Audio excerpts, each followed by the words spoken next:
Another part that upsets quite a few people, and rightly so, is that there are missing parts of the diaries and note papers of Dr. John Dee. There are things that documents that have been shown that some people have at least an idea that the validity of them isn't secure, so we're not absolutely certain that these are Dee's papers. Then the earliest publishing of Dr. John Dee's writings with True and Faithful Revelations of Merrick Casabon. Unfortunately, Merrick wasn't a big fan of angelic communication by individuals. We should be going to the church and priests. And so I happen to call him Merrick Casarong, not because he was so against Dee and Kelly's system, was almost publishing it as a this is what not to do system, or this horrifies me so much I can't stop writing and taking my eyes away from it system, but he prints the Holy Table wrong. And it's one of the early misprintings of Dee and Kelly's work.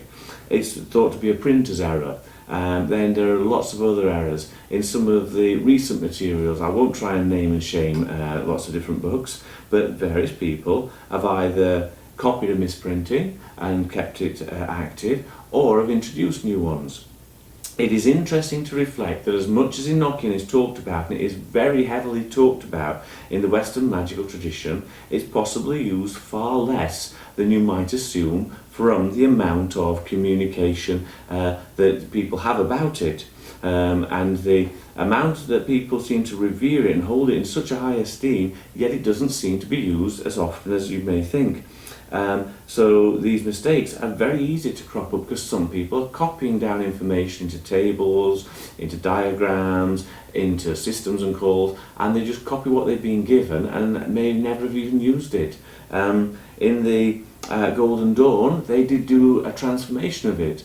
When they started to look at Enochian and started to use it in their system, they decided to put endings on the vowel words. They decided to put vowel endings upon the consonant-rich Enochian. So the Enochian terms, when you start reading through them, you'll find that there's a lot of terms where they're very difficult to speak for an English speaker.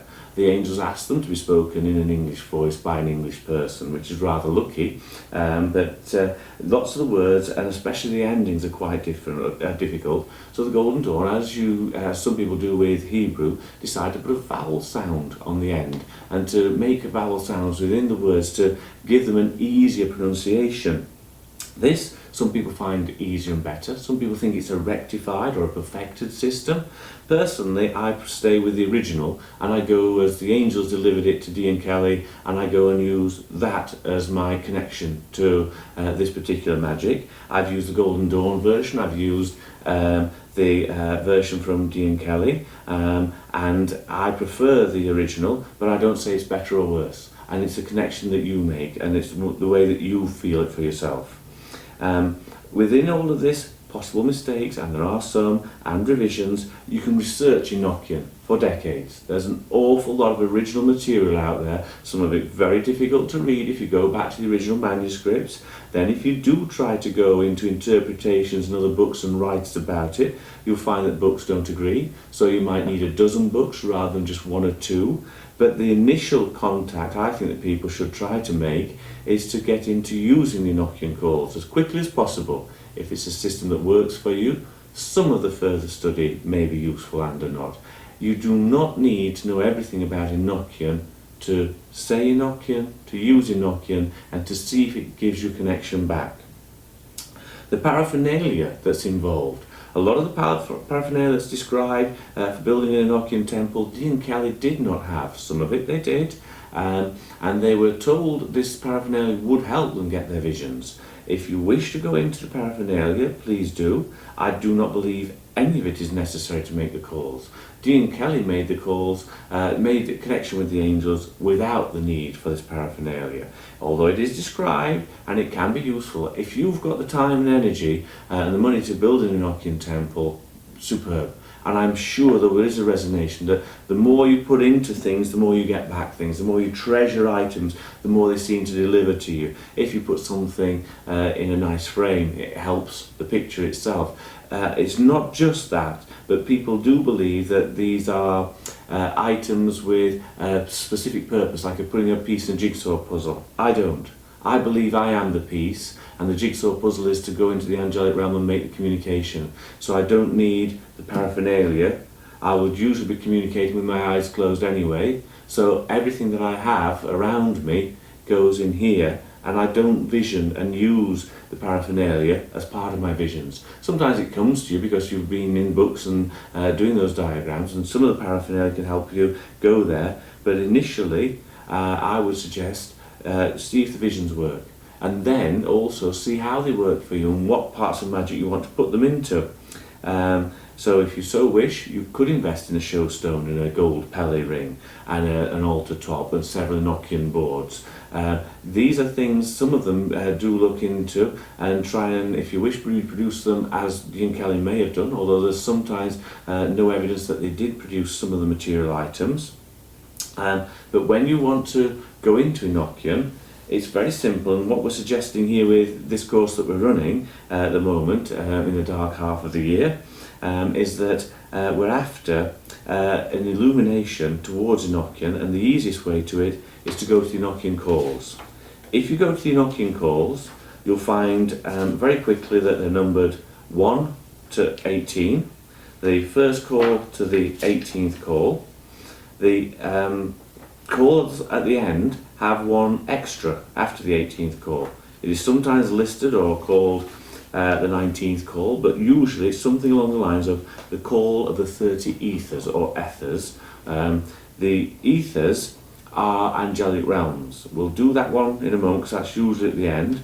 The calls numbered 1 to 18 start off almost presenting your passport to God and the angelic entities. If you don't believe in this God and these angelic entities, I think you can still make a very powerful connection, because it's just talking about presenting yourself as a spiritual person looking for a spiritual vision. You may not wish to have direct belief in these words that you're saying, but just by saying these words, the sound poem that's produced, the energy that you get back from them, I believe will take you to different places.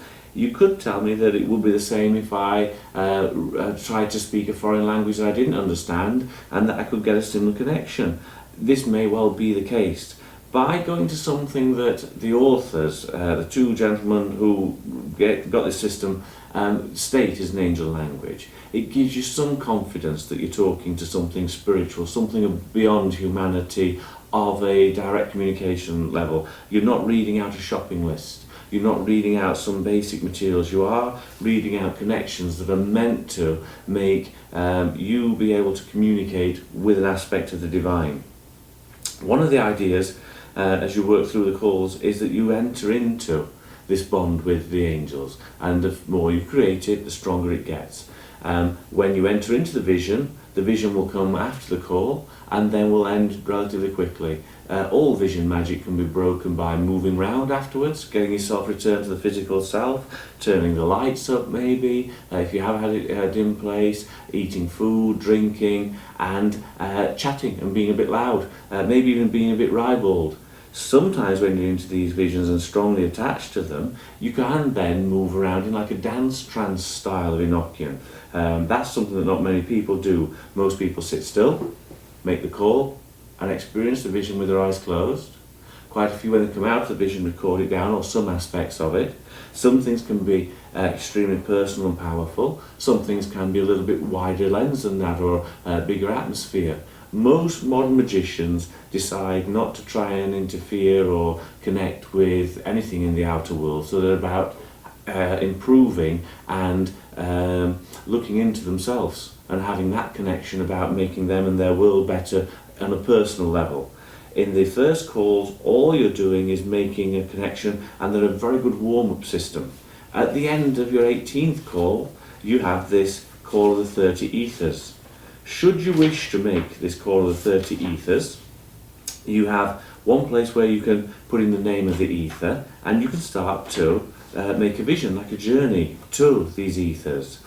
You can travel from the one that is closest to the earth to the one that is furthest away, or the closest to material matter and the one that's furthest away. So going towards spirituality and ascending, again with one of these schemes like a triangle or a pyramid. Usually people put the ethers in as circles, and you can travel from Tex to Lil, as most people would pronounce them, going through each one in its own separate vision and on its own separate time. That's for further on in the course. For now, we're wanting to work through the first calls. Calls 1 and 2 were used on Wednesday night, and we'll give you a connection to those. We've already got some videos of them on YouTube. But what we're going to do is keep going through the Enochian calls until people either find a connection that's useful and valuable, and we'll continue them for that, or they enjoy the visions, and it brings you amazing visions. They're never the same twice. They do take you to different aspects of yourself in your own timeline and how you're moving through life. So you can go and ask the same thing in the same ether, and because you change, so will the answer. The ether may be similar, but it will change and adapt, and you will go to different parts of it. Within the visionary magic and within the visionary system, there is something there for those who wish to seek and wish to find and wish to make a spiritual connection.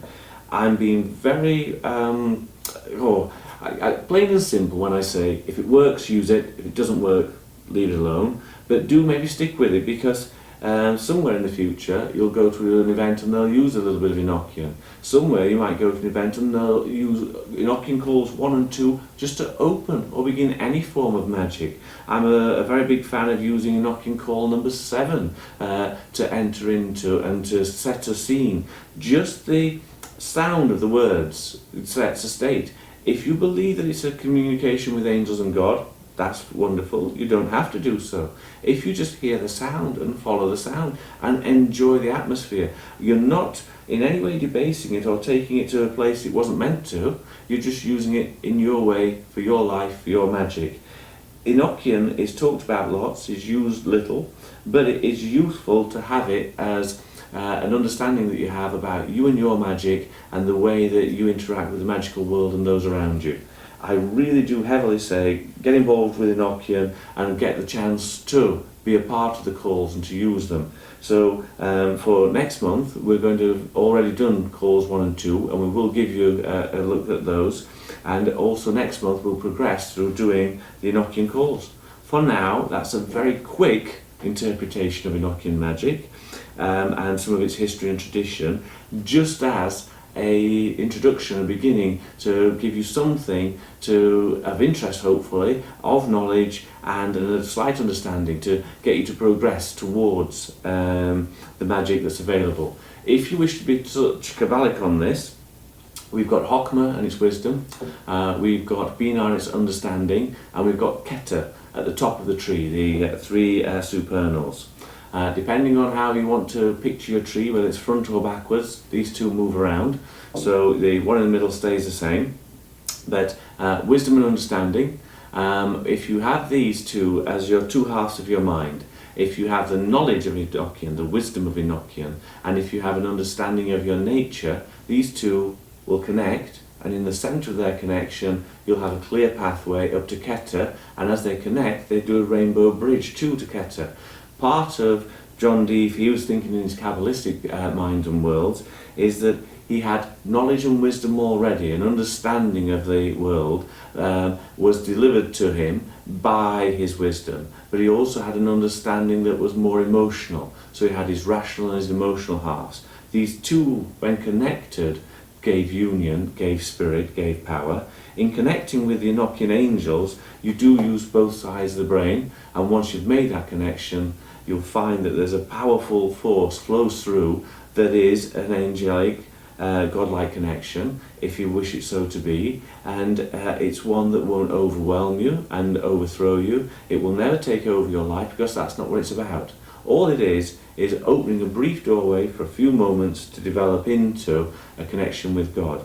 The more you do it, the stronger the connection will be, and the more it will last. But it will never ever overpower you, or it will empower you and give you a refreshing feeling, but it won't actually take over your life. Enochian's out there, it's available to use, and we are going to do it for the next few months. Thank you very much. Hope to see you soon.